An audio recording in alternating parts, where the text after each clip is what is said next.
ये इन मनुष्य को इतना सिखाते हैं, पर ये मनुष्य नीच और अधम कोटि में ही जीना चाहते हैं। प्रारभ्यते न खलु विघ्न भयेन नीचये, प्रारभ्य विघ्न विहता विरमन्ति मद्या, विघ्न हि पुनः पुनरपि प्रतिहन्यमाना, प्रारभ्य चोत्तम जना न परित्यजन्ति।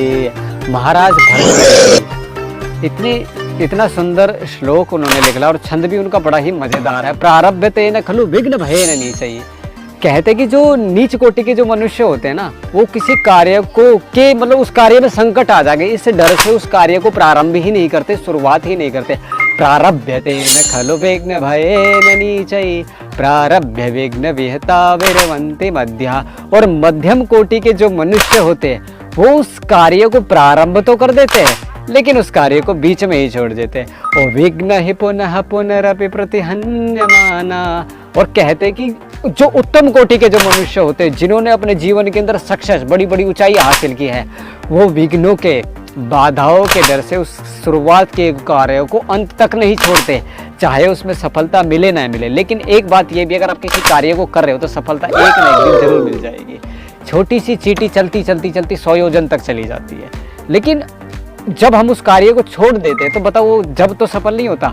इसलिए आपको राजा भर्तृहरि कवि ने हम जैसे मूर्खों को ये कहा है, प्रारभ्यते न खलु विघ्न भयेन नीचये, कि आपको नीच कोटि के अंदर, मध्यम कोटि के अंदर नहीं होना, आपको उत्तम कोटि के अंदर जाना है। विघ्न हि पुनः पुनरपि प्रतिहन्यमाना, प्रारभ्य चोत्तम जना न परित्यजन्ति। कहते कि वे महान आत्माएं, वो पुण्य आत्माएं, चाहे उनका कोई कितना ही अपमान कर ले, चाहे उनको कोई कितनी ही ठेस पहुंचा ले, चाहे उनके साथ कोई कितना ही दुराचार कर ले, लेकिन वो न्याय से, सत्य के पथ से अपना तनिक भी, अपना एक पद भी उस मार्ग से पीछे नहीं हटाते। राजा भर्तृहरि कवि ने मनुष्य मात्र की छोटी से छोटी समस्याओं का इतने अच्छे सुंदर श्लोक के अंदर, लेकिन सामान्य जो व्यक्ति होते हैं समाज के अंदर, जिनको हम देखते हैं, वो इन छोटी बातों को ऐसे तो नहीं समझ सकते जैसे मैं बता रहा हूँ भाई आपको ये संस्कृत के माध्यम से। लेकिन इसकी हिंदी में मैं जब बता रहा हूँ ना आपको कि उत्तम कोटि का मनुष्य कौन होता है, मध्यम कोटि का मनुष्य कौन होता है, नीच कोटि का मनुष्य कौन होता है, ना तो हमको नीच कोटि में रहना ना मध्यम कोटि में, हमको उत्तम कोटि के अंदर जा करके निवास करना है, उत्तम कोटि का हमको मनुष्य बनना है। इसलिए महाराज भर्तृहरि ने उन लोगों को ये बात कही है कि आपको उत्तम कोटि का बन करके दिखाना है, नीचे नहीं गिरना, अधोगति को प्राप्त नहीं होना।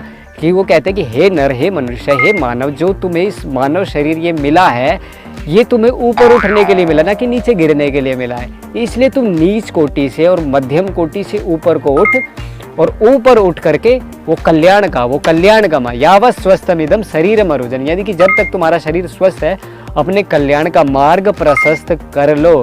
क्योंकि कहा जाता है कि जब आग लग जाती है तो कुएं नहीं खोदे जाते, आग लगने से पहले ही जो कुआं खोदेगा उसको बुद्धिमान कहेंगे। इसलिए जब आपके ऊपर मुसीबत आई तो उस समय मुसीबत से लड़ने का इतना क्या फ़ायदा, जब आपके ऊपर मुसीबत नहीं आई है तो तभी उसका समाधान कर लो। ये होती है समझदारी की बात।